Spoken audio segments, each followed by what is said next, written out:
Alright, I was finally able to find it and get it loaded up.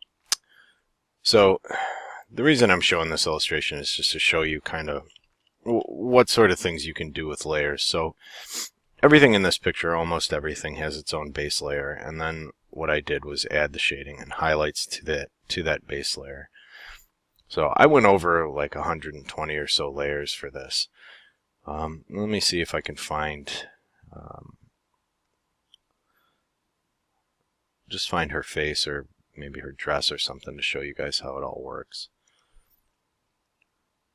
Now, it looks a little messy, but I have everything kind of organized into folders here. So everything in the background is in its own folder. So if I click the eyeball, I can hide all of that.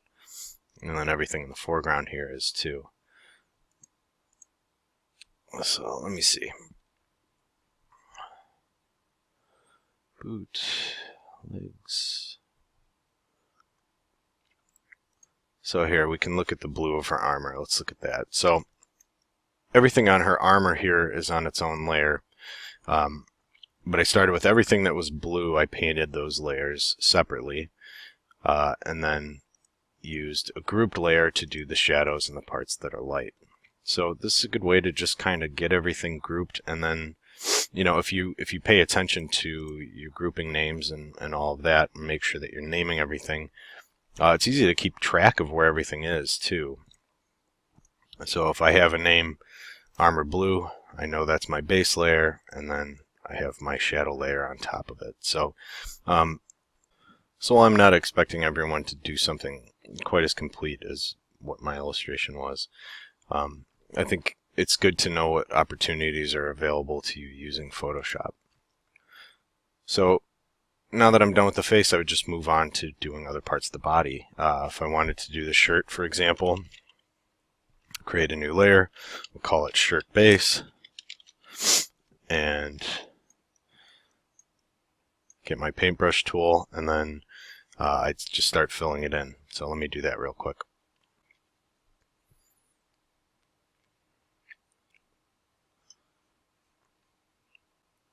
And one nice thing here is you can see that the face layer is above the shirt layer. So even if I color all the way up into here, it's behind the face. So you can use that to your advantage too. Having the layers positioned where they are can let you be a little more messy, I guess, in certain areas because it'll be covered by other layers. Anyway, I'll just take a minute and finish filling this in.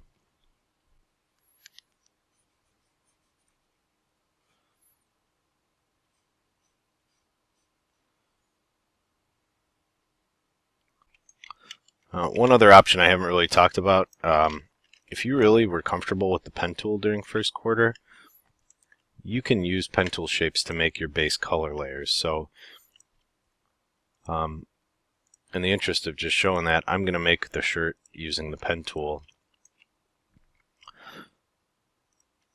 and then shade on top of it.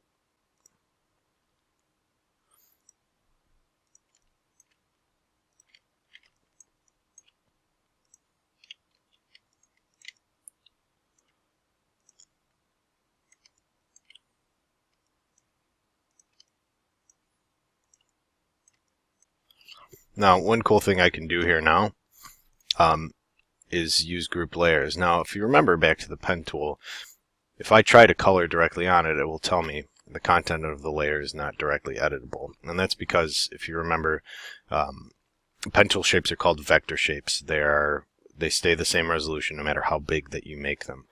But I can color on it by creating a new layer and grouping, and it works exactly the same way as we talked about with shading on the face.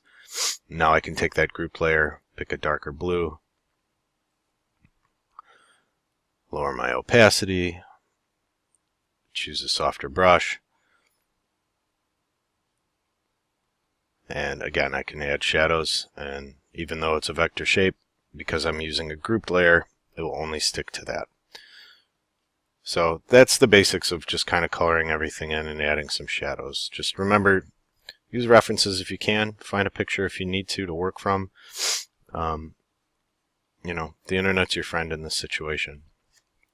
And the last thing you need to do for your illustration, once you've got your characters or shapes or whatever it's going to be in the background, you got to add your text. So whatever it is, that thing that you wish you had known on your first day of 5th or 6th grade. You can see my text is too big. So I'm going to start right away by changing the font size.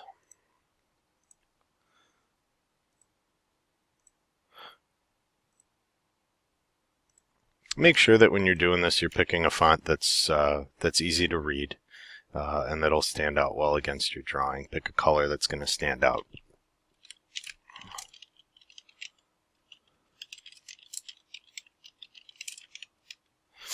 So for this one, I'm just going to call it, I wish I had known where the lunchroom was. What I would like you to do, first off, is select your text, and whatever your sentence or a couple of sentences are, make sure and click this. That'll center the text in the text box that's created by your typing.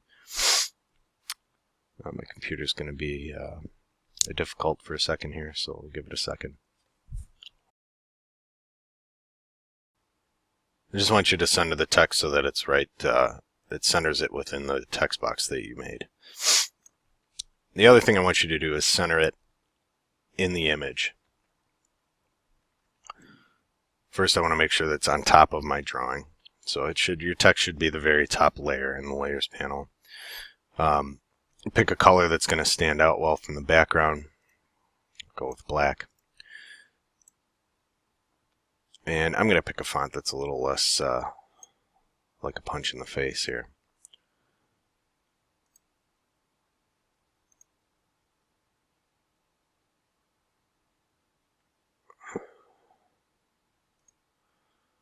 Okay, I think Century Gothic will work.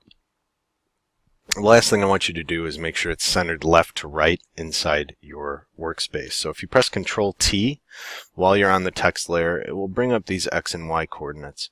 And what these are the position of whatever layer you have selected in the workspace.